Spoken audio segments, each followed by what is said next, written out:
Jadi,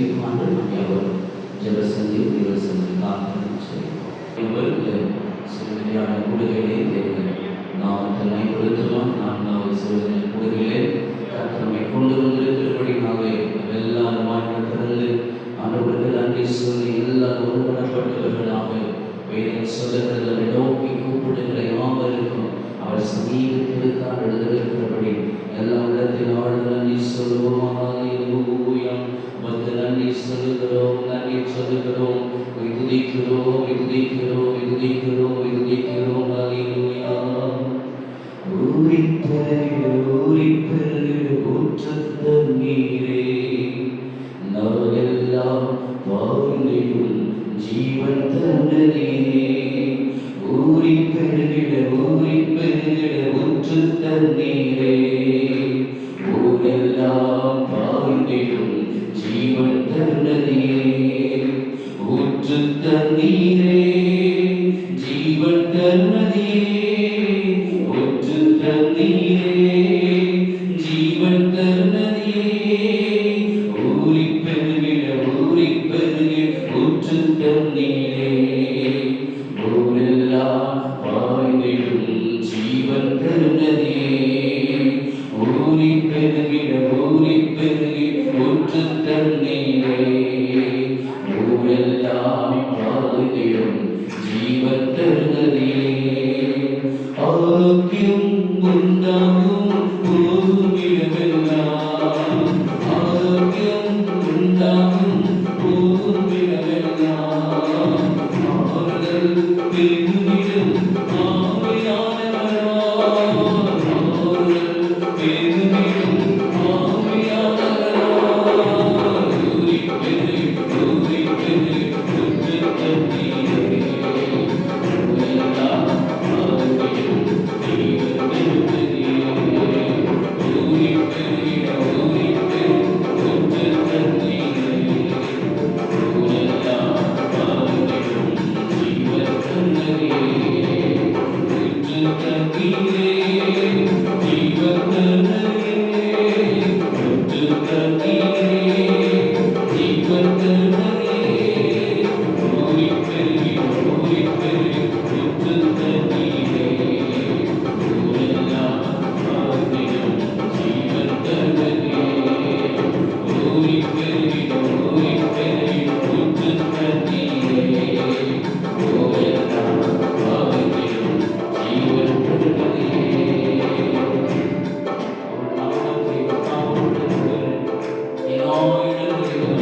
அவர் வந்து மகிழ்ப்படுத்துகிறவரா. ஒருவேளை அவர் யோசிக்கிற பொழுது, ஆண்டவரே என்னை விசாரிக்கிற ஒருவரும் இல்லையே என்று சொல்லி அவர் ஊற்றுத் தண்ணீராய், அவர் கேட்கிற யாவருக்குள்ளாய், அவர் ஊறி பெருகிடபடியாய் வாஞ்சை உள்ளவன் மேலே தன் ஆவியை ஊற்றுவேன் என்று சொல்லி இருக்கிறாரே. எல்லா வாஞ்சை உள்ளவர்களாக ஓ தலபா ஷதர் யங்கரமா வந்து நல்ல நன்றி சொல்லுகிறோம். ஹல்லேலூயா.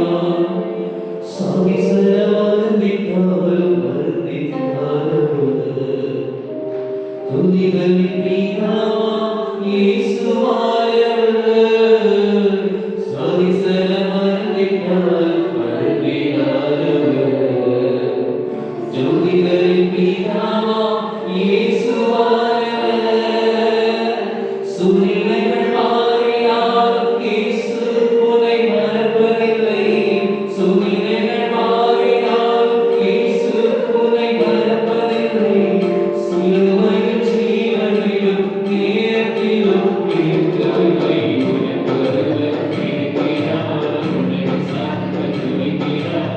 உன்னை என்னையும் இயேசு நேசிக்கிறார். அவர் உள்ளம் கைகளில் வரைந்திருக்கிறார். உனக்கு ஒருவர் பிரகாசமான சாய்ந்தோர் லோடு வாசப்படுகிறார். நேசிக்கிறார். அவர் உள்ளம் கைகளில் வரைந்திருக்கிறார். அவர் உள்ளம் கைகளில் வரைந்திருக்கிறார். வியாதிசன் என்று உன்னை துதிக்கிறார்கள். வீணாக வார்த்தைகளை உட்படுத்துவார்கள். வியாதிசன் என்று உன்னை துதிக்கிறார்கள். வீணாக வார்த்தைகளை உட்படுத்துவார்கள். வரலாசாரம் திரும்பி எழுந்து புலவிடுவாய். வரலாசாரம் திரும்பி எழுந்து புலவிடுவாய்.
உடைய உள்ளம் கையிலே வரைந்தவர் வேதம் சொல்லுகிறது உன் மதில் எப்போதும் எனக்கு முன்பாய் இருக்கிறது.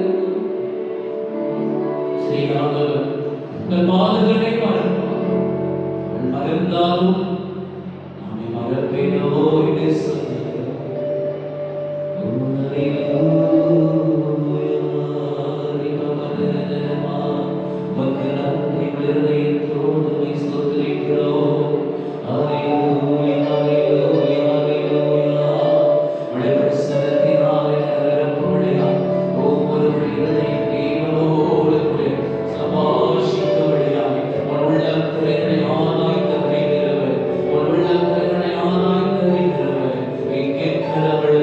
நீரை பெற்றுக் கொள்ளும்படி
எல்லா நாமங்களை உடைத்து அவரை தொழுது விழுந்து அவர் மேல் வாஞ்சையோடு அவரை தேடுகிறார்கள்.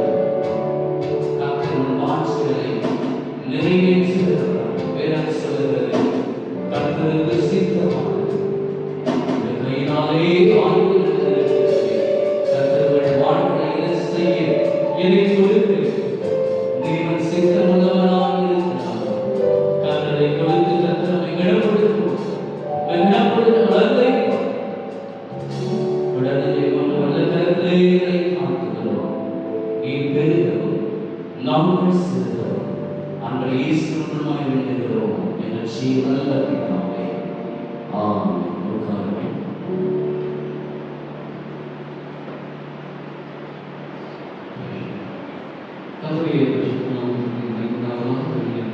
தேவனுடைய வார்த்தைகள் நாம் அபத்தம் வெளியே செய்யாமல் அவர் இயேசுவின் நாமத்தினால் நான் வாழ்த்து வருகிறேன். அங்காவது பேருக்கு நாம் வரவேற்காமல் வாழ்த்து வருகிறோம்.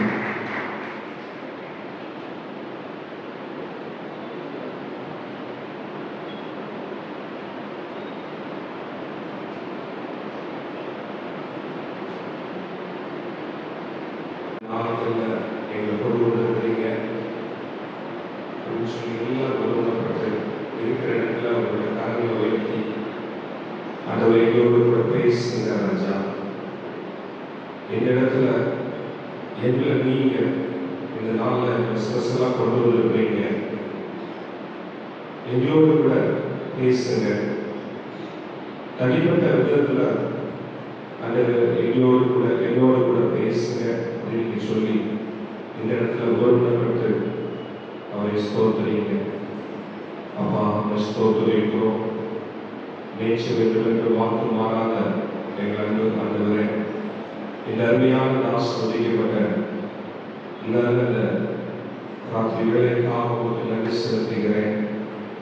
இந்த நேரத்திலே கூட உங்கள் சமூகத்திலே மறுபடியாக எங்களுக்கு கிருபைக்காக உங்களுக்கு நன்றி செலுத்துகிறேன். இந்த நாளினுடைய வார்த்தையை சுமந்து கொண்டு மறுபடியாக அறிந்து கொடுத்த இந்த நல்ல சாக்கியத்திற்காக உங்களுக்கு நன்றி செலுத்துகிறேன். அந்த ஒவ்வொருவரையும் பேராய் ஆசீர்வதிக்கிறேன். தொடர்ந்து அவர்களோடு கூட பேசுங்க. பேசுவது நான் அல்ல, ஆவியானவர் என்னை மறைத்து நீங்கள் வெளிப்படுங்க. உடைய கரத்தை காலத்தில் பெருமையாக இருக்கிறேன். இயேசுவின் நாமத்தின் பிதாவே. ஆமென்.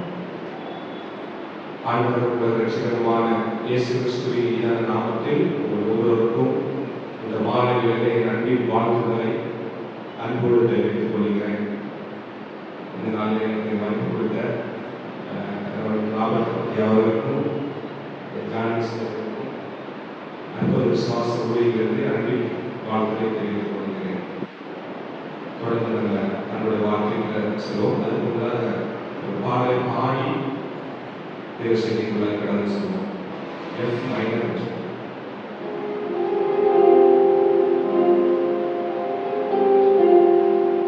நீர் நல்லவர், சர்வ வல்லவர்.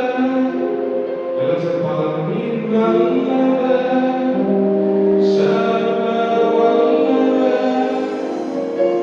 உம் இரக்கத்திற்கு முடிவே இல்லை. உம் அன்பிற்கு அளவே இல்லை. உங்கள் இரக்கத்திற்கு முடிவே இல்லை. உங்கள் அன்பிற்கு அளவே இல்லை.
அழகாய் பாடுகிறார். சோதனை புஸ்தகத்தை பார்க்கிறோம். 3ஆம் அதிகாரம் 22ஆம் வசனத்துல, நாம் நிர்மூலமாகாது இருக்கிறது கர்த்தருடைய கிருபையே, அவருடைய இரக்கங்களுக்கு முடிவில்லை, அவைகள் காலைதோறும் புதியவைகள், உங்கள் உண்மை பெரிதாக இருக்கிறது என்று விளம்பர பாடிகளை பார்க்கிறோம். எனக்கு அன்பானவர்களே, இந்த நாளிலே இயேசு கிறிஸ்து சிலுவையிலே அறையப்பட்டது எதற்காக? ஆண்டவராகிய இயேசு கிறிஸ்து சிலுவையிலே அறையப்பட்டது எதற்காக? இயேசு கிறிஸ்து மனிதகுலத்தின் பாவங்களுக்காகவும் அவர்களுக்கு நித்திய ஜீவனை அளிப்பதற்காகவும் கடவுளின் அன்பை வெளிப்படுத்தவும் சிலுவையில் அறையப்பட்டார்.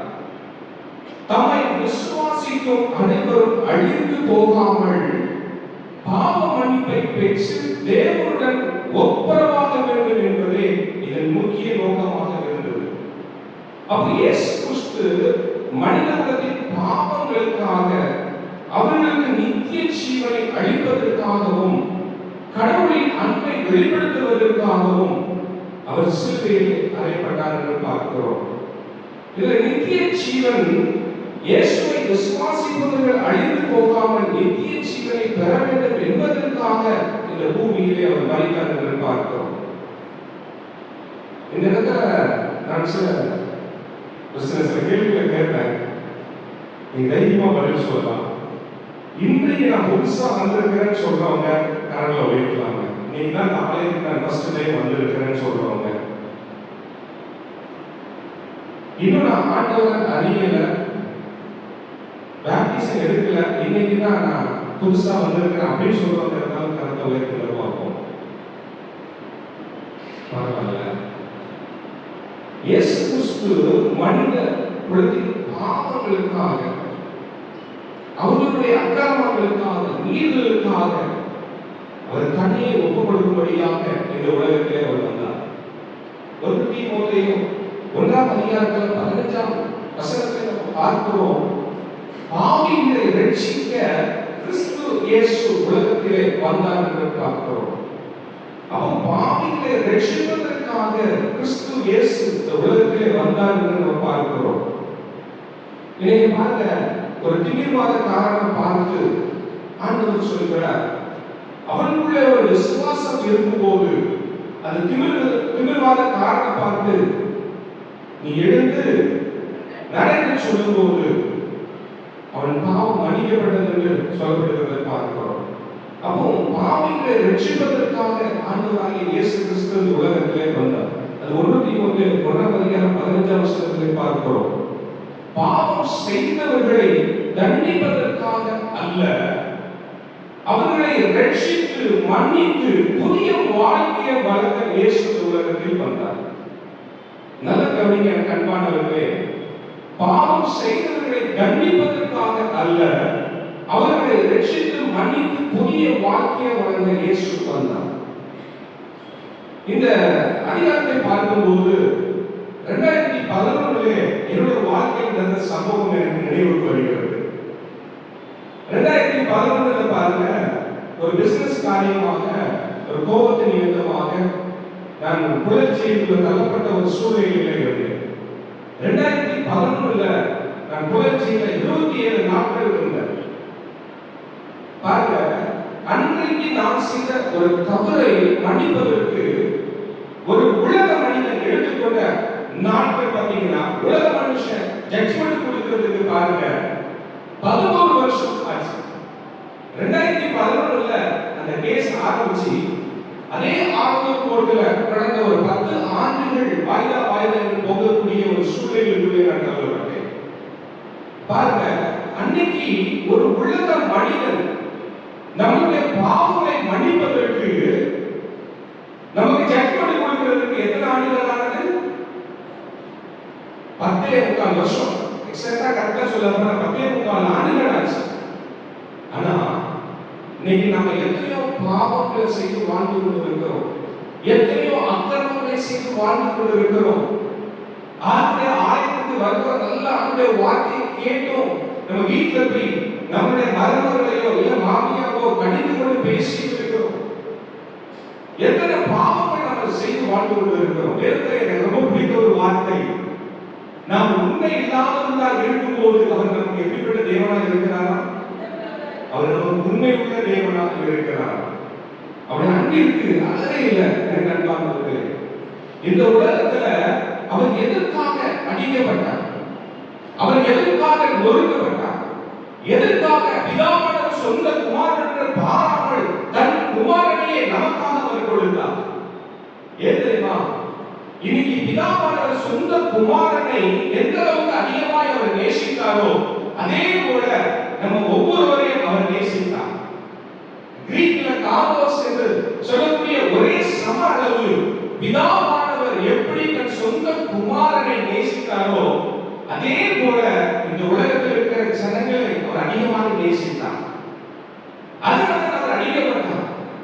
தன்னுடைய அன்பை வெளிப்படுத்தும்படியாக நம்முடைய பாவங்களுக்காக, அக்கிரமங்களுக்காக, மீறலுக்காக அவர் தன்னையை ஒப்புக் கொடுக்கப்படும்படியாக ஒரு ஆட்டுக்குட்டியாக அவர் அடிக்கப்பட்டார். 1 தீமோத்தேயு 2ஆம் அதிகாரத்துல 6ஆம் வசனத்துல பார்க்கிறோம், எல்லோரையும் மீட்கும் பொருளாக தம்மை ஒப்புக் கொடுத்த மனுஷனாகிய கிறிஸ்து இயேசு அவரை இதுக்குரிய சாட்சி ஏற்ற காலங்களில் விளங்கி வருகிறது என்று நம்ம பார்க்கிறோம். அப்போ இந்த உலகத்துல எல்லாரையும் மீட்கும் பொருளாக நல்ல கவனிங்க அன்பானவர்களே. ஏதோ ஒரு வருஷம் நம்ம அந்த 2 காலத்துல ஏதோ ஆண்டவருடைய ஆலயத்துக்கு வந்தோம், ஏதோ ஆண்டவருடைய வார்த்தை கேட்டோம், அது மாத்திரம் அல்ல. நீங்க ஒவ்வொருவரும் உலகத்தில் இருக்கிற ஒவ்வொரு ஆத்மாக்களுக்காக நீங்கள் செபிக்க வேண்டும். இந்த உலகத்துல 900 கோடி ஜனங்கள் இருக்கிறாங்க. இந்தியாவில் 148 கோடி ஜனங்கள் இருக்கிறாங்க. இன்னைக்கு 2026 ஆண்டுகள் ஆகியும் இன்னைக்கு அநேக ஜனங்கள் இருளுக்குள்ள இருக்கிறதை நம்ம பார்க்கிறோம். ஆண்டவராகிய இயேசு கிறிஸ்து இந்த உலகத்தில் எதற்காக தன்னை ஒப்புக் கொடுக்கப்படும்படியாக வந்தார்? ஏசாயா 9ஆம் அதிகாரத்துல 2ஆம் வசனத்துல பார்க்கிறோம், இருளில் இருந்த ஜனங்கள் பெரிய வெளிச்சத்தை கண்டார்கள். அந்த வெளிச்சம் ஆண்டவராகிய இயேசு கிறிஸ்து என்று பார்க்கிறோம். இருளில் இருந்த ஜனங்கள் பெரிய வெளிச்சத்தை கண்டார்கள். அப்படி இந்த உலகத்துல எத்தனை பேர் இருளுக்குள்ள இருக்கிறாங்க தெரியுமா? நான் பாத்தீங்கன்னா நான் ஒரு நேரம் ஒரு சுவிசேஷகனாக இருக்கிறேன். ஆண்டுடைய ஊழியத்துல நான் நிறைய சீட் கொண்டு இருக்கிறேன். என் வாழ்க்கையில நான் ரொம்ப உடைக்கப்பட்ட ஒரு சூழ்நிலையில நான் வாழ்ந்தேன். என் கூட பிறந்த 6 பேர், எனக்கு 6 சகோதரிகள், நான் ஒரு பையன். எங்க அம்மா 6வது பெண்ணாகணும்னு நினைச்சிட்டு நிறைய மாத்திரைகள்லாம் சாப்பிட்டு சாப்பிட்டு பார்த்தாங்க. கடைசியில் பார்த்தா ஆமா பையனா பிறந்துட்டேன். 7 வருடம் நான் ரொம்ப ரத்த போக்கில் தான் நான் இருந்தேன். அப்படி இருந்தேன். அதன் விளைவாக இந்த கண்ணாடியை நான் போட்டேன். 6ஆம் வயசுல இந்த கண்ணாடியை நான் போட்டேன்.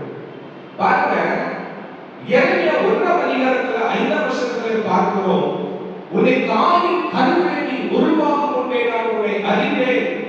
நீ கர்ப்பத்திலே வெளிப்படும் முன்னே உன்னை பரிசுத்தம் பண்ணி அநேக ஜாதிகளுக்கு தீர்க்கதரிசியாய் கட்டளையிட்டேன் சொன்னது போல கர்த்தருடைய தாயின் கருவிலே நீ முன்குறித்தார். அன்று பாருங்க, நான் மறித்து போயிருந்தார் என்னுடைய தாயானவர்கள் 6வது பெண் பிள்ளையா இருக்குமோ என்று சொல்லி அவர்கள் தன்னை இருதயத்துக்குள்ளே நினைத்துக் கொண்டு என்னை சாகடிக்கும்படியாக பல மாத்திரைகள் சாப்பிட்டு என்னை சாகடிக்கலாம் பார்த்தாங்க. என்ன நசத்துல ஆனா பாருங்க, அன்னைக்கு ஆண்டு என்னை முன்குறித்தார். இந்த இடத்துல நீங்க இருக்கிறீங்க. ஆண்டுக்கு ஒருவேளை என்னுடைய வாழ்க்கையிலே நான் இப்படிப்பட்ட ஒரு சூழ்நிலையில வாழ்ந்து கொண்டிருக்கிறேன். எதற்காக இந்த பூமியில நான் வாழ வேண்டும்? என்ன கொண்டு இந்த பூமியில ஆண்டு என்ன செய்ய முடியும்? இன்னைக்கு என்னுடைய சொந்தங்களுக்கு, பந்தங்களுக்கு, சுற்றி இருக்கிற நண்பர்களுக்கு, உறவுகளுக்கு நான் அற்பமா எண்ணப்படுகிறேன் என்று நீங்கள் ஒருவேளை சொல்லியிருக்கலாம்னா, ஆண்டவருடைய தாயின் கருவிலே உருவாக்கும் என்பதாக அவர் அறிந்திருக்கிற தேவனாக இருக்கிறார். இன்னைக்கு தாயில 10 மாசம் நம்ம பெரிய அதிகமான தாயின் தகவல் பார்க்கிறாங்க. ஆனா ஆண்டவர் நம்மள தாயில கருவில உருவாக்குவதற்காக நம்முடைய அறிந்திருக்கிற தேவன் என்ன நோக்கத்தோடு இந்த உலகத்திலே நம்மளை கொண்டு வந்தார். இன்று நல்ல வந்திருக்கிறீங்க. நம்ம ஒவ்வொருவரையும் ஆண்டவராகிய இயேசு கிறிஸ்து இந்த பூமியிலே எதற்காக இந்த பூமியை நம்மளை கொண்டு வந்தார்? நீங்க சிந்தித்து பார்க்கிறீங்களா? நம்முடைய பாவங்களுக்காக, நம்முடைய அக்கிரமங்களுக்காக அவர் அடிக்கப்பட்டார். அதே போல இந்த பூமியில் இருக்கிற, இந்த உலகத்தில் இருக்கிற மனுஷர்களுக்காகவும் அவர் அடிக்கப்பட்டிருக்கிறார். நீங்க எத்தனையோ ஜனங்கள் இருளுக்குள்ள இருக்கிறாங்க. நீங்க எத்தனையோ குடும்பத்துல சமாதானம் இல்ல, சந்தோஷம் இல்ல. அப்படிப்பட்ட சூழ்நிலையிலே சத்துரு ஒவ்வொருடைய பலவீனங்களை அறிந்து கொண்டு அவர்களுடைய வாழ்க்கையிலே பலவிதமான உபத்திரங்களை அவன் கொண்டு வந்து கொண்டிருக்கிறான். எனக்கு அன்பானவர்களே, நாம் அதிகமாக ஜெபிக்க வேண்டும். இன்னைக்கு நிறைய பேர் பாருங்க, ஆண்டவர் நீங்க என்ன வார்த்தை எனக்கு கொடுப்பார், நான் எதற்காக அழைக்கப்பட்டிருக்கிறேன், எதற்காக இந்த நாளிலே இந்த மார்ச் 13ஆம் தேதி இந்த நாளிலே இடத்துல வந்திருக்கிறேன் நீங்க சொல்லுவீங்களா? உங்க ஒவ்வொருவரையும் தக்க தாயின் கருவிலே உருவாகும் முன்பதாக அவர் அறிந்திருக்கிறார். உங்கள் ஒவ்வொருவரையும் கர்த்தர் வருகிற நாட்களிலே எடுத்து பயன்படுத்த விரும்புகிறார் என்று நான் விசுவாசிக்கிறேன். என் அன்பு சகோதரியே, நீ முன்னிலையை நினைக்க வேண்டாம், பூர்வமானவைகளை நீ சிந்திக்க வேண்டாம். இதோ நான் வாழ்க்கையில் நான் புதிய காரியங்களை செய்வேன், அது இப்பொழுது தோன்றும் என்று கர்த்தர் சொல்கிறார். 1 தீமோத்தேயு 2ஆம் அதிகாரத்தில் பார்க்கிறோம், 4ஆம் வசனத்தில் எல்லா மனுஷரும் ரட்சிக்கப்படவும் சத்தியத்தை அறிகிற அறிவை அடையவும் அவர் சித்தமுள்ளவராக இருக்கிறார் என்று வேதம் சொல்கிறது. அப்போ எல்லா மனுஷரும் ரட்சிக்கப்படவும் சத்தியத்தை அறிகிற அறிவை அடையவும் அவர் சித்தமுள்ளவராக இருக்கிறார். எல்லா மனுஷரும் என்று சொல்லும்போது ஒரு குறிப்பிட்ட மதத்தை சொல்லப்படுகிறதா, இல்லை ஒரு கிறிஸ்துவை மாத்திரம் சொல்லப்படுகிறதா? எல்லா மனுஷரும் என்று சொல்லும்போது எல்லா மதத்தையும் குறிக்கிறது. அப்ப இந்த உலகத்தில் இருக்கிற எல்லா மனுஷரும் ரட்சிக்கப்படவும் சத்தியத்தை அறிகிற அறிவை அடையவும் அவர் சித்தமுள்ளவராக இருக்கிறார் என்று வேதம் சொல்கிறது. அப்போ அதே 6ஆம் வசனத்தில் நம்ம பார்க்கிறோம், 1 தீமோத்தேயு 6ஆம் அதிகாரத்துல 2ஆம் அதிகாரம் 6ஆம் வசனத்துல பார்க்கிறோம், எல்லாரையும் மீட்கும் பொருளாக தம்மை ஒப்புக் கொடுத்த மனுஷனாகிய கிறிஸ்து இயேசு அவரே இதற்குரிய சாட்சி ஏற்ற காலங்களில் விளங்கி வருகிறது. நீங்க பாருங்க, சிலுவை பற்றிய உபதேசம் பாருங்க எப்படி இருக்குன்னா, 1 கொரிந்தியர் 1ஆம் அதிகாரம் 12ஆம் வசனத்துல பார்க்கிறோம், சிலுவை பற்றிய உபதேசம் கெட்டு போகிறவர்களுக்கு பைத்தியமாக இருக்கிறது, ரட்சிக்கப்படுகிற நமக்கோ தேவ பலனாக இருக்கிறது. உண்மையா சொல்றேன், கிறிஸ்துவுக்குள்ள இருக்கிறவர்கள் நம்ம பைத்தியக்காரர்கள் தான், அது எந்த சந்தேகமும் கிடையாது இல்லையா? இந்த வார்த்தை நான் படிக்கும் நினைவுக்கு ஒரு ஞாபகம் வருகிறது. நான் வேதாகம கல்லூரியில் நான் படித்துக் கொண்டிருக்கும் போது எனக்கு கிளாஸ் ஐயா அக்னியஸ் கிளாஸ் வருகிறேன்.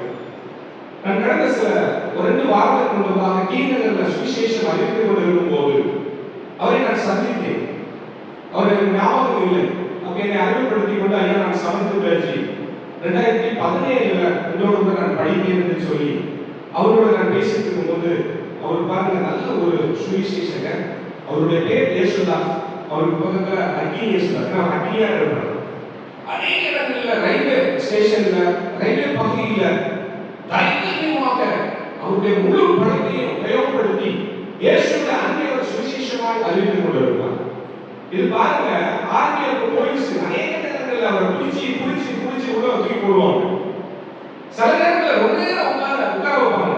ஆனாலும் பரவாயில்ல, அந்த இடத்துல இயேசுடைய அன்பை நான் சொல்லுவேன் என்று சொல்லி அநேக நேரங்கள்ல பிடித்து போடும்போது அவர் சொன்னது ஒரு காரியம், ஐயா எனக்கு ஒரு குறைஞ்சது ஒரு 50 பேரையா பிடிச்சி பண்ணிருப்பாங்க. அவங்களுக்கே வெறுத்து போச்சு, நீ என்ன வேணாலும் கட்டிட்டு போ, பைத்தியக்கார மாதிரி கட்டிட்டு போ அப்படின்னு சொல்லி விட்டுட்டாங்க ஐயா அப்படின்னு சொன்னாங்க. பாருங்க, அதே கூட நாங்க சுவிசேஷம் இந்த மார்க்கெட் பகுதியில் சொல்லிக்கொண்டே போயிட்டு இருக்கிறேன்.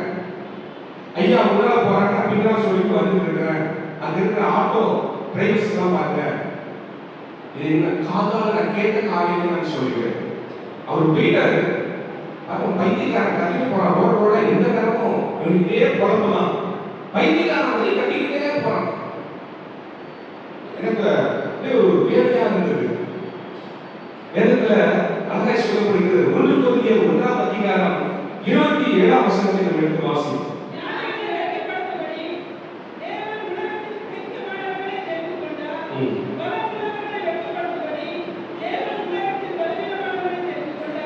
அன்பானவர்களே, ஞானிகளை வெட்கப்படுத்தும்படி தேவன் பைத்தியமானவர்களை தெரிந்து கொண்டார். பலம் உள்ளவர்களை வெட்கப்படுத்தும்படி தேவன் உலகத்தில் பலவீனமானவர்களை தெரிந்து கொண்டார் என்று பார்க்கிறோம். அப்போ பலம் உள்ளவர்களை அல்ல, பலவீனர்களை அவர் தெரிந்து கொண்டிருக்கிறார். அப்போ என்னோட வாழ்க்கையில் கூட எங்க அப்பா வந்து பாத்தீங்கன்னா மெஜரபோர்ட்ஸ்ல வேலை பார்த்தாங்க. எங்க அப்பா தூத்துக்குடியில மெஜரபோர்ட்ஸ் சொந்த தூத்துக்குடி மெஜரபோர்ட்ஸ்ல வேலை பார்த்து அவங்க இப்போ 75 வயசு ஆகுது. அவங்களால சும்மா இருக்கவே முடியாது. நீங்க என்ன பண்ணீங்க? 75 வயசுல தூத்துக்குடியில சும்மா இருக்கிற டைம்ல ஜாலியா ஒரு 4 லட்சம் ரூபாய்க்கு ஒரு ஆட்டோ எடுத்து வச்சுக்கிட்டு பாட்டை சும்மா ஜாலியா ஆட்டோ ஓட்டிட்டு இருக்காரு. 85 வயது ஆகுது, ஆட்டோ ஓட்டுறாரு. அன்று மோசேக்கு 120 வயது ஆகும்போது அவருடைய கண்கள் இருளடையவில்லை. அன்னைக்கு காலைக்கு 80 40 இருந்த பலன் 80 இருந்தது. இன்னைக்கு கர்த்தர் அவருக்கு நல்ல கண்பார்வை கொடுத்து நீங்க ஆட்டோ ஓட்டிட்டு இருக்கிறாரு. அவர் சொல்வாரு அந்த நாட்கள்ல இன்னும் நீ வந்து இந்த வாலிப நாட்கள்ல நீ எப்படி இருக்கிறீங்க? அவர் நிறைய சவுண்ட் சர்வீஸ் வச்சிருந்தாரு. அமிர்தம் சவுண்ட் சர்வீஸ் வெளியூர் வச்சிருந்தாரு. நிறைய பழைய டீச்சர்ஸ் பாட்டு இருக்காரு. அதுக்காக உலகக்காரமான பாட்டே கேட்பாரு. அது ஒரு ஆசி குடும்பத்தை சேர்ந்தார். அதனால அவர் வந்து அந்த மாதிரி எப்படி இருக்கிற இந்த வயசுல உலகம் தெரியாம இருக்கிறீங்க, இன்னும் நீ வந்து அந்த ரசிக்க தெரியாம இருக்கிறீங்க அப்படின்னு சொல்லுவாரு. அப்புறம் ஒரு சொல்லுவாரு, நீ ராசி இல்லாதவன், நீ வந்து எதுக்குமே ராசி இல்லாதவன் அப்படின்னு சொல்லி சில காரியங்கள் சொல்லுவார். எனக்கு அன்பானவர்களே, ஆண்டவருடைய தாயின் கருவிலே அவர் முன் வைத்திருக்கிறார். ஒரு மனிதனோ ஒரு உறவோ உன்னுடைய பலவீனங்களை வைத்து ஒரு சாதாரண மனிதன் எடை போடலாம். ஆனா உன்னுடைய பலவீனத்தை வைத்து கர்த்தர் ஏதோ ஒரு திட்டத்தை உன் வாழ்க்கையில் செய்ய விரும்புகிறார் என்று நீ விசுவாசிக்கும் போது பலவீனமாய் இருக்கிற ஒன்றை, பைத்தியமாய் தோன்றுகின்ற ஒன்றை கர்த்தர் நீ வருகிற நாட்களிலே எடுத்து அவர் பயன்படுத்த விரும்புகிறார்.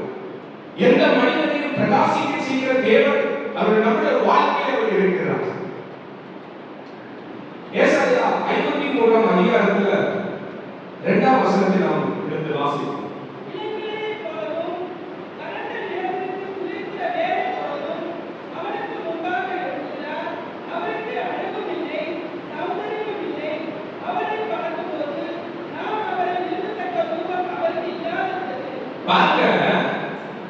இளங்கிளை போலவும் வறண்ட நிலத்திலிருந்து துளிர்க்கிற வேரை போலவும் அவனுக்கு முன்பாக எழுதுகிறார். அவருக்கு அழகும் இல்லை, சௌந்தரியம் இல்லை. அவரை பார்க்கும்போது நாம் அவரை விரும்பத்தக்க ரூபம் அவருக்கு இல்லாமல் இருந்தது. அதிலே உள்ளத பாட்டு 5:16 எடுத்து வாசிப்போம். உள்ளத பாட்டு 5:16.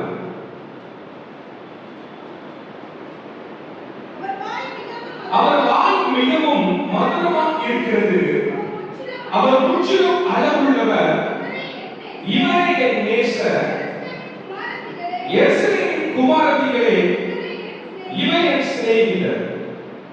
நல்ல கவனிக்க அன்பானவர்களே, இதுல அவர் முற்றிலும் அளவுள்ளவர் என்று சொல்லப்பட்டிருக்கிறது. ஆனா அந்த அதிகாரத்தில் என்ன சொல்லப்பட்டிருக்கிறது?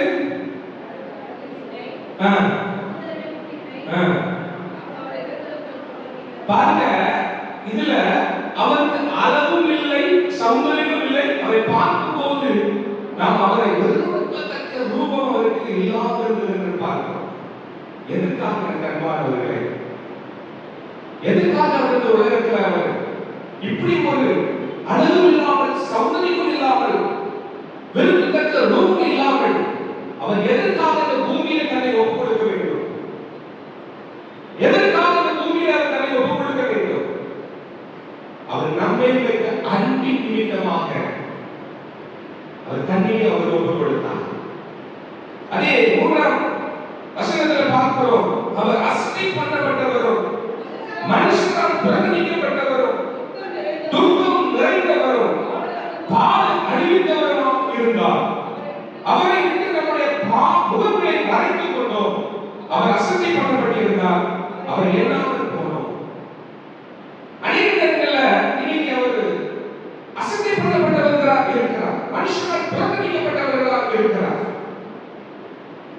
இன்னைக்கு இந்த வார்த்தை சொல்லும்போது எனக்கு ஒவ்வொரு காரியமும் எனக்கு ஆவியானவர் வெளிப்படுத்துகிறார். ஒரு 6 மாதத்துக்கு முன்பதாக என்னோட சுவிசேஷம் ரொம்ப வித்தியாசமாய் நான் சொல்லுவேன். எங்க போனாலும் ட்ராக்ஸர் கிளிக்கிறான், பைபிளை கிளிக்கிறான், இயேசுவுடைய அன்பை சுவிசேஷமாய் அவருடைய ரட்சிப்பை சுவிசேஷமாய் அறிவிக்க முடியல. எங்க போனாலும் எப்பக்கத்தில் வந்து நெருங்கப்படுகிறோம். வித்தியாசமா நம்ம சுவிசேஷம் அறிவிக்கணும்னு சொல்லிட்டு பாத்தீங்கன்னா எங்களுக்கு MFM மீடியா சொல்லி நம்ம யூடியூப் சேனல் இருக்குது. Miracle faith ministry MFM media YouTube channel இருக்குது. அதுல நாங்கள் சில தனிநபர் ஊழியத்தை நான் செய்து கொண்டு இருக்கிறேன்.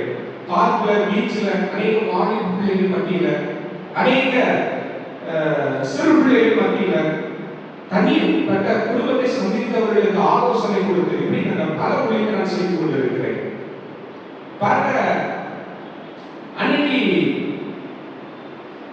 ஆண்கள் ஊழியத்தை நாங்கள் செய்து கொண்டிருக்கிற ஒரு நேரத்திலே இன்னைக்கு பினிஸ் மகால்ல போயிட்டு வேலைசேரி பினிஸ் மகால்ல போயிட்டு ஒரு வித்தியாசமான சுவிசேஷம் சொல்லணும்னு சொல்லிட்டு அங்க போயிட்டு நான் ஊழியக்காரன் போல இல்லாம ஒரு பப்ளிக்ல எப்படி பேட்டி எடுப்போம் அது போல நான் போயிட்டு இன்னைக்கு ஜனங்க பப்ளிக்ல பேட்டி எடுக்கிறா முன்னாடி வந்து நல்ல பதில் சொல்லுவாங்க.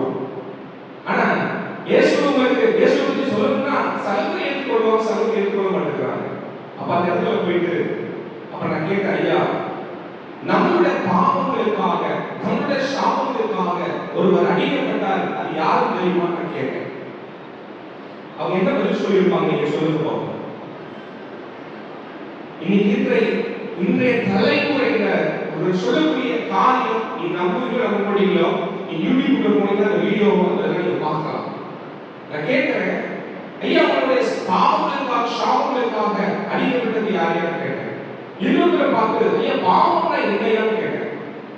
பாவம்னா நம்ம ஒருத்தருக்கு உதவி செய்யாமல் இருக்கிறத பார்ப்போம். இப்படி ஒவ்வொரு ஒரு விதமான கருத்துக்கள் அவர்கள் பகிர்ந்து கொண்டார்கள். அப்போ ஒருத்தர் இன்றைய தலைமுறையினர் ஒரு பசங்க சொல்றான், எனக்காக ஒருத்தர் அடிக்கப்பட்டாருன்னா அது யாரு? நேதாஜியா, மோடிஜியா, அப்படி இன்னைக்கு ரொம்ப பேர் சொல்றோம். எவ்வளவு ஒரு வேதனைக்குரிய காரியம் எனக்கு எவ்வளவு ஒரு வேதனைக்குரிய காரியம். நம்மளுடைய பாவங்களுக்காக சாபங்களுக்காக அடிக்கப்பட்ட யார் என்பதை நீங்க மறந்துகின்ற தலைமுறையில மோசமான ஒரு காலத்தில் அவர்கள் கடந்து போய் கொண்டிருக்கிறார்கள். 2 கொரிந்தியர் 2ஆம் அதிகாரம் 18ஆம் வசனத்திலே பார்க்கிறோம், சாதாரணாலே மோசம் போகாதபடி எச்சரிக்கையாக இருக்கு. ஏன்னா அவருடைய தந்திரம் நமக்கு தெரியாது. அப்படிப்பட்ட சத்தியத்தை அறியக்கூடாதபடி இன்னைக்கு மனுஷனாலே அசட்டை பண்ணப்பட்டவருமாக, மனுஷனாலே புறக்கணிக்கப்பட்டவருமாக, துக்கம் நிறைந்தவர், பாடு அனுபவித்தவருமாக இருந்தார். அவர்களுக்கு நம்முடைய முகங்களை மறைத்து கொண்டிருக்கிற ஒரு அவர்களை கூட இன்னைக்கு தள்ளப்படுகிறோம். ஏசாயா 53:4 பார்க்கிறோம், மெய்யாகவே அவர் நம்முடைய பாடுகளை ஏற்றுக்கொண்டு நம்முடைய துக்கங்களை அவர் சுமந்தார். நாமோ அவர் தேவனால் அடிபட்டு வாதிக்கப்பட்டு சிறுமைப்பட்டவர் என்று எண்ணினோம். நம்முடைய வீழ்ச்சிகளின் நிமித்தம் அவர் காயப்பட்டு நம்முடைய அக்கிரமங்களின் நிமித்தம் அவர் நொறுக்கப்பட்டார். நமக்கு சமாதானத்தை உண்டு பண்ணும் ஆக்கினை அவர் மேல் வந்தது, அவருடைய தழும்புகளால் குணமாகிறோம் என்று வேதத்தில் பார்க்கிறோம். எனக்கு அன்பானவர்களே, ஆண்டவராகிய இயேசு கிறிஸ்து இந்த உலகத்துல அவர் வந்து 30 ஆண்டுகள் அவர் தாய் தகப்பனோடு கூட இருந்து அவர் 3 ஆண்டுகள் அவர் செய்த ஊழியர்கள் பெரியது. நான் அடிக்கடி சொல்லுவேன், ஆண்டவரே நான் மறிக்கிறதுக்குள்ள அடிக்கடி நான் எங்க போனாலும் இந்த வார்த்தை நான் சொல்லாமல் இருக்க மாட்டேன். அப்பா எத்தனையோ நாட்கள் நான் உழைக்கப்பட்டேன். பிசினஸ்ல 1 கோடி ரூபாய் லாஸ் ஆகி படத்துல சினிமா துறையில இருந்தேன். படத்துல இன்ஸ்பெக்டர், டாக்டர், வில்லங்கரெல்லாம் பண்ணினேன். 2011 புலர்ச்சியில தள்ளப்பட்டேன். என் வாழ்க்கை அவர் அப்பளத்தை கொடுத்தா கையில எந்த அளவுக்கு நொறுக்குனா எப்படி இருக்கும் அந்த அளவுக்கு நான் உடைக்கப்பட்டேன். அப்படிப்பட்ட சூழ்நிலையை கர்த்தரை தெரிந்து கொண்டார். அப்போ ஆண்டவர் நான் கேட்கிற காரியம், ஆண்டவரே நீங்க எந்த காரியம் செய்தாலும் எனக்கு எதுவுமே வாய்க்கலையே ஆண்டவரே. ஒரு 300 பேருக்கு நான் வேலை கொடுத்துருப்பேன், எல்லாமே எனக்கு லாஸ் ஆச்சு, எதுவுமே எனக்கு சக்சஸ்ஃபுல்லா ஆகல. அப்புறம் தேவ சமூகத்துல உட்கார்ந்து நான் கண்ணீரோடு ரொம்ப அதிகமாக செல்லிக்கும் போதுதான் அருப்பு மிகுதி வேறு ஆட்களோ கொஞ்சம். மத்திய 9:36 பார்க்கிறோம். அருப்பு மிகுதி வேலை ஆட்களோ கொஞ்சம். கர்த்தருடைய ஒரு சுவிசேஷ ஊழியர்களுக்காக தெரிந்து கொண்டார். இன்னைக்கு ஆண்டவராகிய இயேசு கிறிஸ்து இந்த பூமியில அவர் எதற்காக வந்தார்?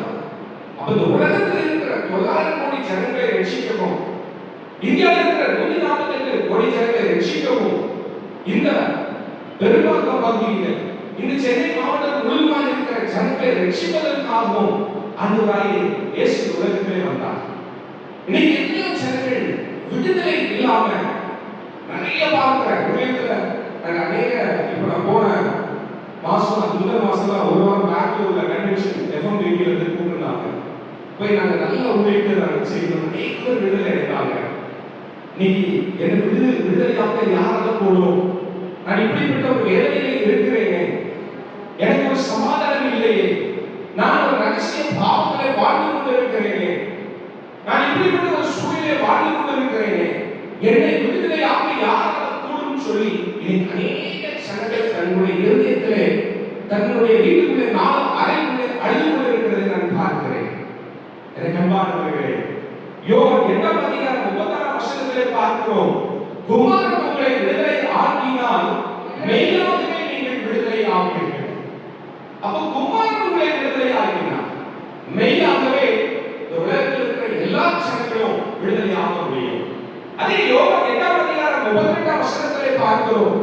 சத்தியத்தை அறிவீர்கள், சத்தியம் உங்களை விடுதலையாக்கும் என்று அழகாய் ஆண்டவருடைய வார்த்தை சொல்லப்பட்டிருக்கிறது போல, சத்தியமாய் அந்த வார்த்தை ஜனங்களுக்குள்ளே சரியாய் போகும்போது இருளில் இருக்கிற ஜனங்கள் பெரிய வெளிச்சத்தை காண்பார்கள். ஆண்டவராகிய இயேசு கிறிஸ்து இந்த உலகத்தின் ஒளியாய் அவர் இருந்தார். யோவான் ஸ்நானன் எரிந்து பிரகாசிக்கிற ஒளியாய் இருந்தார். அதே போல நம்ம ஒவ்வொருவரையும் ஆண்டவர் எரிந்து பிரகாசிக்க வைக்க வல்லவராக இருக்கிறார். என் வாழ்க்கை அடிக்கடி ஆண்டவர் சொல்ற ஒரு காரியம், அப்பா நான் மரிக்கிறதுக்குள்ள, டேடி நான் மரிக்கிறதுக்குள்ள என் அக்கௌண்ட்ல ஒரு 1 கோடி ரூபாய் பணத்தை என் சந்ததிக்கு நான் வச்சுட்டு நான் போகணும்னு விரும்புறேன். அப்படிதானே? நான் மரிக்கிறதுக்குள்ள என்னுடைய சந்ததிக்கு நான் 1 கோடி பணம் என்னுடைய சந்ததிக்கு நான் வச்சுட்டு போகணும்னு நான் விரும்புறேன். அல்ல, அதற்கு மாறாக ஆண்டவரே 1 கோடி ஆத்துமாக்களை எனக்கு கொடுங்க ராஜா. நான் மரிப்பதற்குள்ளாக எனக்கு என் அக்கௌண்ட்ல ஒரு 1 கோடி ஆத்துமாக்களை எனக்கு வைங்கன்னு சொல்லும்போது இன்னும் விசுவாசம் பெரிதாகுது. அது 1 கோடி 7 கோடியா மாறுது. 70 கோடி ஆத்மாக்களை ஏன் கற்றுக் கொடுக்க முடியாதுன்னு சொல்லி எனக்கு ஒரு பெரிய விசுவாசம் வருது. இந்த உலகத்துல பறந்து விரிந்திருக்கிற இந்த பூமியில எத்தனை ஆத்மாக்கள் சகித்த அறியாம விடுதலை ஆகாம ஆண்டவராகிய இயேசு கிறிஸ்து எதற்காக அடிக்கப்பட்டார், எதற்காக பிடிக்கப்பட்டார் என்பதை மறந்து நீங்க நம்மளும் அவருடைய காரியத்தில் அவருடைய சம்பந்தத்தில் நமக்கு என்ன பார்க்க கிடைக்கும் அப்படின்னு சொல்லி அநேக நேரங்களில் நம்ம காத்திருக்கிறோம். நம்முடைய வாழ்க்கையில அநேக லௌகிக கவலைகளினால் நம்ம வாழ்ந்து கொண்டு இருக்கிறோம்.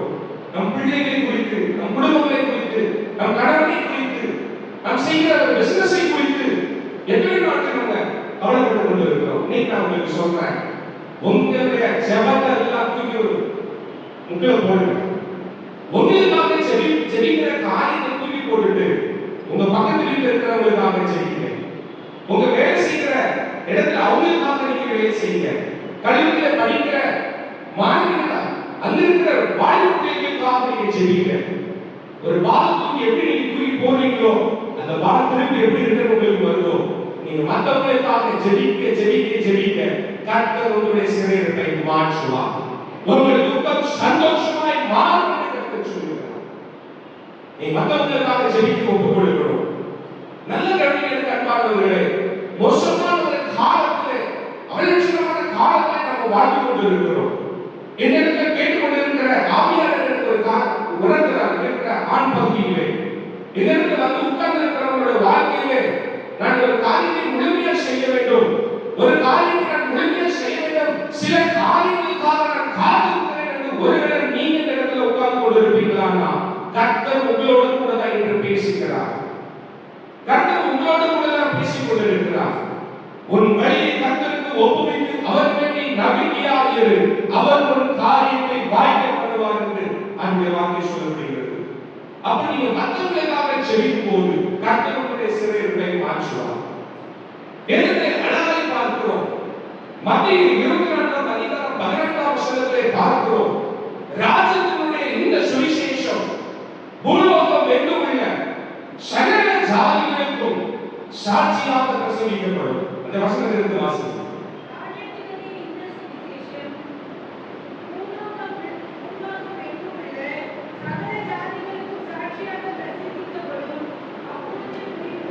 பாருங்க அன்பானவர்களே, இந்த ராஜ்யத்தினுடைய இந்த சுவிசேஷம் பூலோகம் எங்கும் உள்ள சகல ஜாதிகளுக்கும் என்ன ஆகுமா? சாட்சியாக பிரசங்கிக்கப்பட வேண்டும். அப்பதான் முடிவுக்கு வரும். இன்னைக்கு எழுப்புதல் சொல்லிட்டு சிலக்கு சொல்லிக் கொண்டிருக்கிறது. நான் சொல்லுவேன், இந்த வேத வசனம் நிறைவேறும்போது தான் பாரு முடிவுக்கு வரும் நான் சொல்றேன். அப்போ இந்த ராஜ்யத்தினுடைய சுவிசேஷம் பூலோகம் எங்கும் உள்ள சகல ஜாதிகளுக்கும் சுவிசேஷமாக அறிவிக்கப்படும். இந்த இடத்துல இருக்கிற உங்களை கொண்டு கர்த்தர் எழுப்புதலுக்காக அவர் பயன்படுத்த அவர் நல்லவராக இருக்கிறார். அது நமக்கு சொன்ன வார்த்தை என்ன? மத்திய 28ஆம் அதிகாரத்துல 18, 19, 20 நம்ம வாசிக்கும் போது, அப்பொழுது இயேசு சமீபத்தில் வந்து அவர்களை நோக்கி, வானத்திலும் பூமியிலும் சகல அதிகாரம் எனக்கு கொடுக்கப்பட்டிருக்கிறது. ஆகையால் நீங்கள் புறப்பட்டு போய் சகல ஜாதிகளையும் சீஷராக்கி பிதா குமாரன் பரிசுத்த ஆவியின் நாமத்திலே அவர்களுக்கு ஞானஸ்நானம் கொடுத்து, நான் உங்களுக்கு கட்டளையிட்ட யாவையும் அவர்கள் கைக்கொள்ளும்படி அவர்களுக்கு உபதேசம் பண்ணுங்கள். இதோ உலகத்தின் முடிவு பரியந்தம் சகல நாட்களிலும் நான் உங்களுடனே கூட இருக்கிறேன் என்று சொன்னார். நமக்கு கட்டளை இருக்கிறார். நமக்கு ஒவ்வொருவரும் கட்டளை இருக்கிறாங்க. அப்ப நம்ம புறப்பட்டு போய் சமயம் வாய்க்காலும் வாய்க்காவிட்டாலும் தைரியமாய் திருவசனத்தை பிரசங்கம் பண்ணுகிறவர்களாக இருக்கணும். புதிய ஆத்மாக்கள் அனுதினமும் சபையிலே சேர்க்கப்பட வேண்டும். ஆகிய அப்போஸ்தலர் நாட்களிலே பார்க்கிறோம். அப்போஸ்தலர் 2:47 பார்க்கிறோம். அன்பர்கள் ஒருமனப்பட்டவர்களாக இருக்கும்போது கர்த்தருடைய வார்த்தையை கேட்டு விசுவாசித்து அனுதினமும் சபையிலே சேர்க்கப்பட்டு வந்தார்கள். அப்ப இந்த பக்கம் அட்வென்ட் சர்ச்சில் புதிய புதிய ஆத்மாக்கள், ஆண்டவரை அறியாத ஜனங்கள் ஒவ்வொரு நாளும் ஒவ்வொரு வாரமும் இந்த சபைக்கு வர வேண்டும். நான் சொல்லிக்கிறேன், ஆண்டவர் புதிய ஆத்மாக்களை இந்த சபைக்கு அனுதினமும் கொடுக்க போகிறார். விசுவாசிக்கிறாங்க, நல்ல கரங்களை தரலாமா? புதிய ஆத்மாக்களை, ஆண்டவரை அறியாத ஜனங்கள், எனக்கு யார் விடுதலை கொடுக்க முடியும்? என்னுடைய வியாதியிலிருந்து எனக்கு யார் விடுதலை கொடுக்க முடியும்? என் கடன் பிரச்சனையிலிருந்து எனக்கு யார் எனக்கு விடுதலை கொடுக்க முடியும்? எனக்கு சமாதானத்தை யார் கொடுக்க முடியும்? அப்படின்னு சொல்லியிருக்கிற எத்தனையோ ஜனங்கள் எனக்கு அன்பானவர்களே, அவர்கள் தன்னுடைய வார்த்தையை கேட்டு அனுதினமும் இந்த சபையை அவர்கள் சேர்க்கப்படுவார்கள் என்று நான் விசுவாசிக்கிறேன். யோவான் 15ஆம் அதிகாரத்துல 4ஆம் வசனத்துல 5ஆம் வசனத்துல நம்ம பார்க்கிறோம். ஏனில் நிலைத்திருங்கள், நான் உங்களில் நிலைத்திருப்பேன். கொடியானது திராட்சை செடியில் நிலைத்திராவிட்டால் அது தானாய் கனி கொடுக்க மாட்டாது போல, நீங்களும் என்னில் நிலைத்திராவிட்டால் கனி கொடுக்க மாட்டீர்கள். ஞானே திராட்சை செடி, நீங்கள் கொடிகள். ஒருவன் என்னிலும் நான் அவனிலும் நிலைத்திருந்தால் அவன் மிகுந்த கனிகளை கொடுப்பான். என்னை அல்லாமல் உங்களால் ஒன்றும் செய்யக்கூடாது. எனக்கு அன்பானவர்களே, ஒருவன் என்னிலும் நான் அவனிலும் நிலைத்திருந்தால் அவன் மிகுந்த கனிகளை கொடுப்பான் என்று வேதம் சொல்கிறது. எனக்கு அன்பான அன்பு சகோதரியே, என் அன்பு தாயே, என் அன்பு சகோதரனே, நீ அவருடைய வார்த்தையை நிலைத்திருக்கும் போது, அவருடைய வார்த்தைகளுக்கு கட்டளைகளுக்கு கீழ்ப்படியும் போது அது சொல்கிறார், ஒருவன் என்னிலும் நான் அவனிலும் நிலைத்திருக்கும் போது உங்க வாழ்க்கையிலே நீங்கள் மிகுந்த கனிகளை உடையவர்களாக இருப்பீர்கள். நாளை தினத்தை குறித்து நீங்கள் கவலைப்பட தேவையில்லை. என்னத்தை உண்போம், என்னத்தை குடிப்போம் என்ற நாளை தினத்தை குறித்து நீங்கள் கவலைப்பட தேவையில்லை. நீங்க ஆண்டவரோடு இருக்கும்போது நீங்க மிகுந்த கனிகளை கொடுக்கிறவர்களாக இருக்கிறீர்கள். அது மாத்திரமல்ல, யோவான் 15:8 பார்க்கிறோம், நீங்கள் மிகுந்த கனிகளை கொடுப்பதினால் என் பிதா சீஷராக இருப்பீர்கள். பிதா என்னில் அன்பாக இருக்கிறது போல நான் உங்களில் அன்பாக இருக்கிறேன். என்னுடைய அன்பிலே நிலைத்திருங்கள். எவ்வளவு அருமையான வார்த்தை பார்த்தீங்களா? அன்புடைய அன்பு மாறாத அன்பு இல்லை. நான் சொல்லுவேன், இன்னைக்கு ஒரு உறவுகளுடைய அன்பு, சொந்த பந்தங்களுடைய அன்பு, நம்மளை சார்ந்திருக்கிறவருடைய அன்பு எல்லாம் ஒரு மாயமான அன்பு. உங்களிடத்தில் இருக்கிற ஏதோ ஒரு பொருளுக்காக, பணத்துக்காக, உங்களுடைய மேன்மைக்காக ஒரு சில பேர்களோடு பழகலாம். ஆனால் எதிர்கிற எதிர்பார்ப்பின்றி நம்மை நேசிக்கிற ஒருவர் இருக்கிறார். அவர்தான் ஆண்டவராகிய இயேசு கிறிஸ்து. கர்த்தர் மேல் ஒரு பாரத்தை வைத்துவிடு, அவர் உன்னை ஆதரிக்கிற தேவனாக இருக்கிறார். அதை உபாகமம் 22 அதிகாரத்தில் 14 வசனத்தில் பார்க்கிறோம். என்று நான் உனக்கு விதிக்கிற ஒரு தேவனாகிய கர்த்தரின் கட்டளைகளை கைக்கொள்ளவும் அவைகளின்படி நடக்கவும் அவைகளில் நீ செவிகொடுத்து வந்தால் கர்த்தர் உன்னை வாளாக்காமல் தலையாக்குவார், நீ கீழாக்காமல் மேலாவார். இன்னைக்கு நம்ம ஒரு ஆசீர்வாதமான வார்த்தையை நீ ஆசீர்வாதமாக எழுப்பாய். உன்னை ஆசீர்வதிக்கிறேன், உன்னை ஆசீர்வாதத்தை பெருமைப்படுத்துகிறேன். இப்படி ஆசீர்வாதமான வார்த்தைகளை ஊழியர்கள் சொல்லும்போது ஒரு சந்தோஷம் உண்டாகும். ஒரு கடிதம் ஒரு வார்த்தையை சொல்லும்போது அவங்க அதை ஏற்றுக்கொள்ள முடியாது. அதை சொல்லுகிறார், என் அன்பான சகோதரனே சகோதரியே, நீ ஆண்டுடைய வார்த்தை கட்டளைகளுக்கு கற்பனைகளுக்கு கீழ்ப்பிடித்து வாழும்போது கர்த்தர் உன்னை வாழாக்காமல் தலையாக்குவார், கீழாக்காமல் மேலாவார். இதுவரைக்கும் நீங்கள் என் நாமத்தினாலே ஒன்றும் கேட்கவில்லை என்று ஆண்டவராகிய இயேசு கிறிஸ்து வரவேற்பதற்கு முன்பதாக அவருடைய சீஷர்களை பார்த்து கேட்டார். அதே போல இன்று இந்த ராத்திரிகளிலே கர்த்தர் உங்களை பார்த்து கேட்கிறார். அவருடைய நாமத்தினால் நீங்க கேளுங்க. யோவான் 16 அதிகாரம் 24 வசனத்திலே கேளுங்கள், அப்பொழுது உங்கள் சந்தோஷம் நிறைவாக இருக்கும்படி பெற்றுக் கொள்வீர்கள். அதனால இந்த நாள்ல கூட நிறைய வார்த்தைகள் இருக்கு. டைம் ஆயிடுச்சு. இன்னைக்கு நம்ம ஒப்பு கொடுப்போம்.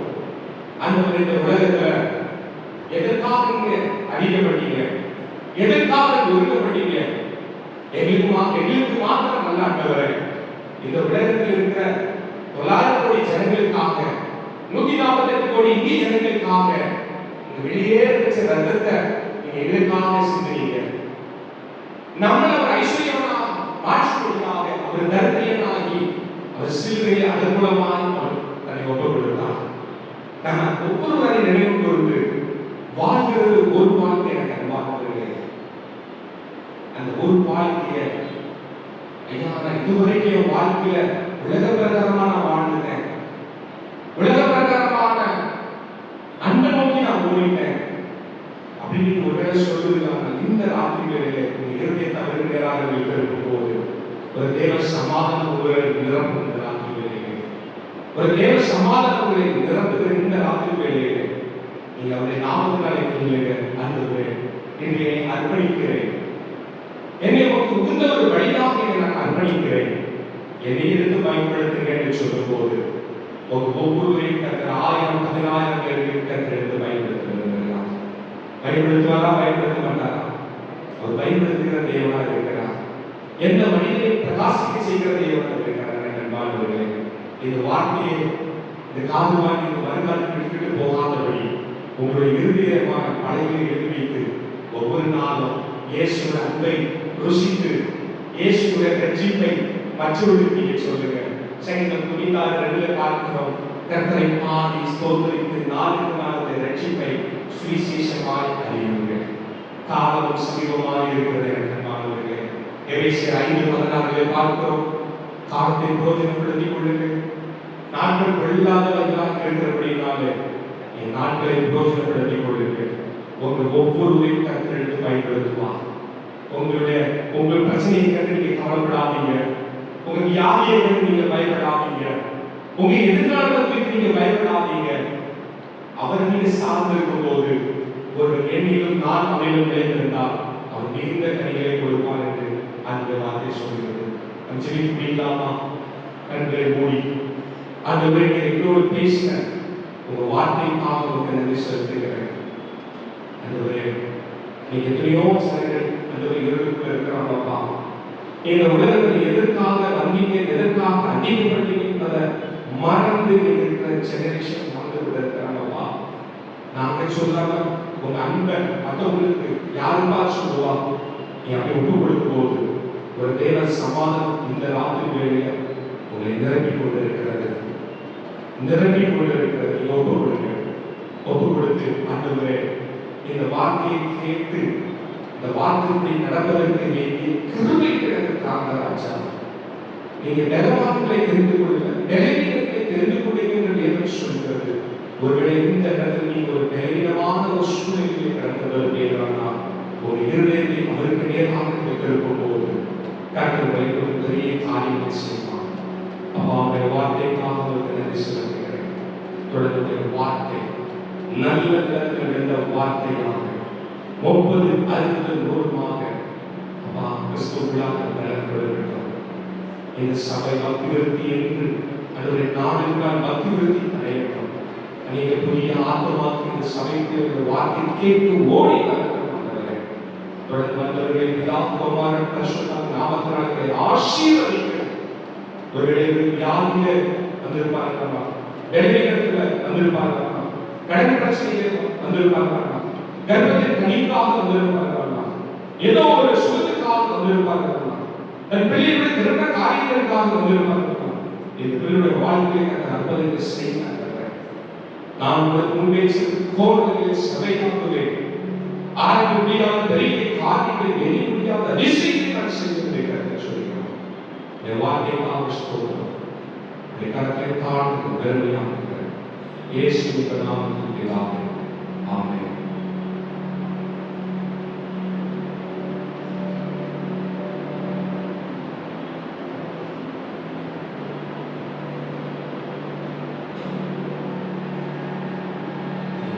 Hallelujah. Hallelujah.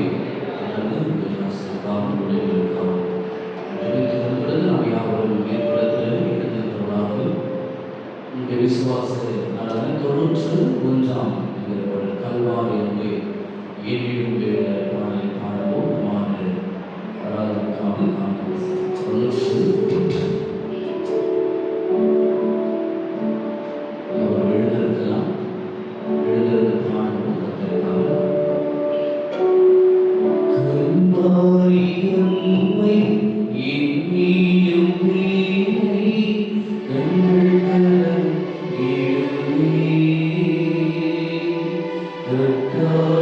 பாட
சமாதானம் அனைவரும் யாவரும்